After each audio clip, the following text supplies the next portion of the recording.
collect Indian arrowheads, I collect stamps, and I also collect coins. I see. So you brought me the Indian things to show.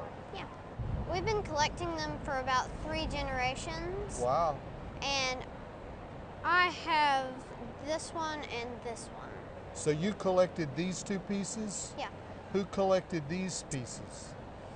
My dad. Okay. And this one? That one was collected by my papa when he was coon hunting. So that's your grandfather? Yeah. So there's 3 generations, and this one? That one was collected by my grandmother. I've found out from my kindergarten teacher that this one is 9,800 years old, and this one is 4,000 years old. Wow.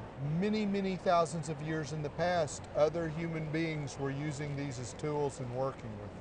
Yeah. It's incredible. And you picked these up off your family farm or your family land? Yeah. That's great. Things to keep in mind. First of all, keep track of where you found things, because that's important. Later on, that's one of the most important things you can know is where you found it.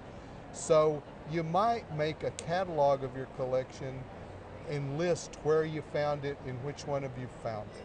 The points are pretty obviously points. This one's not quite finished. It was probably used as a little thumb-sized scraper for scraping hides and cleaning things. And this that you found was probably an unfinished point. And during the time these things were made, American Indian people in this country didn't use bows and arrows. They used atlatls. And have you seen one of those? No. It's a spear with a thrower. And they use points more like these right here. And this is about 1,400 to 2,000 years old, and it was a tool for working wood. It was a stone tool like an adze, they call them, or a celt is another word they use in archaeology. Do you know what this is?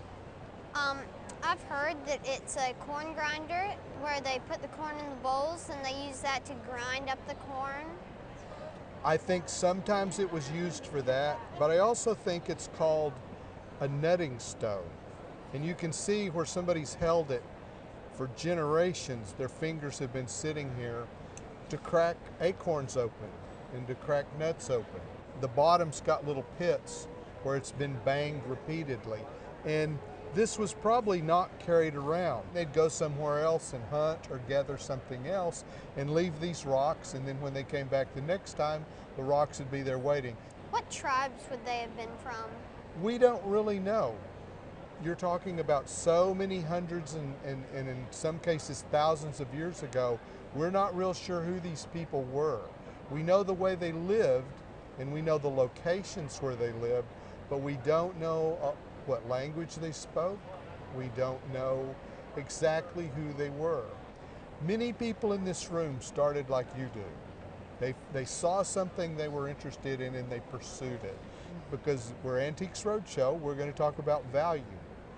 The value's not huge on these things. I think it's mainly the experience of having done it. All these things together, you're probably talking about a value of $150, which is fairly significant for something you picked up off the ground. I mean, really. But having done it with your family on your family place, and done it for 3 generations now, that's a real special thing.